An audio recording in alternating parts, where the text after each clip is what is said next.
द्वितीय सप्तम श्रेणी छात्री अटे। मोर आमर प्रकल्प होउछि जल विशोधन।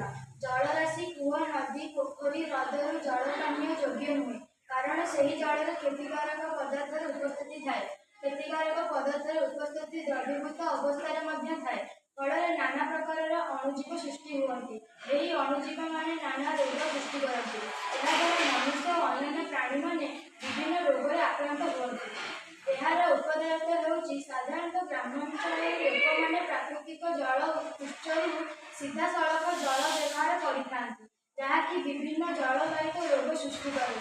ग्रामांचल कम खर्च दूषित जल विशुद्ध जल होई पारिबो। ଏହା ହେଉଛି ପୋଖରୀ ପାଣି, ଏହା ହେଉଛି ବଡ଼ ଗୋଡ଼ି, ଏହା ହେଉଛି ଛୋଟ ଗୋଡ଼ି, ଏହା ହେଉଛି ବାଲିଗରଡ଼ା, ଏହା ହେଉଛି ପଟନ ତୋଳା। ଏଠାରେ ଆମେ ପୋଖରୀ ପାଣି ଢାଳିବା। ପୋଖରୀ ପାଣିରୁ ଜଳ ଛୋଟ ଗୋଡ଼ିରୁ ବଡ଼ ଗୋଡ଼ିକୁ ଆସୁଛି। ଏବେ ବାଲିଗରଡ଼ାକୁ ପାଣି ଯାଉ।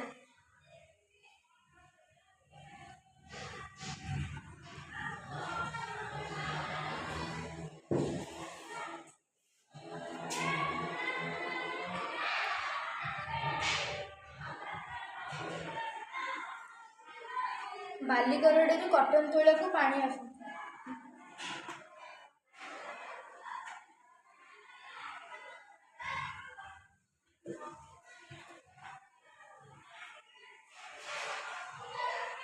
ଏବଂ এই କଟନ ତୋଳାରୁ ଆମର ଏଠି ପାଣି ଶୁଦ୍ଧ ପାଣି ଆସୁଛି, କିନ୍ତୁ ଏହା ଏବେ ପିଇବା ଉପଯୋଗୀ ପାଣି ନୁହେଁ। ଏହାକୁ ଗରମ କରି ଛାଣିକି ପିଇବା ଉପଯୋଗୀ ହୋଇପାରିବ।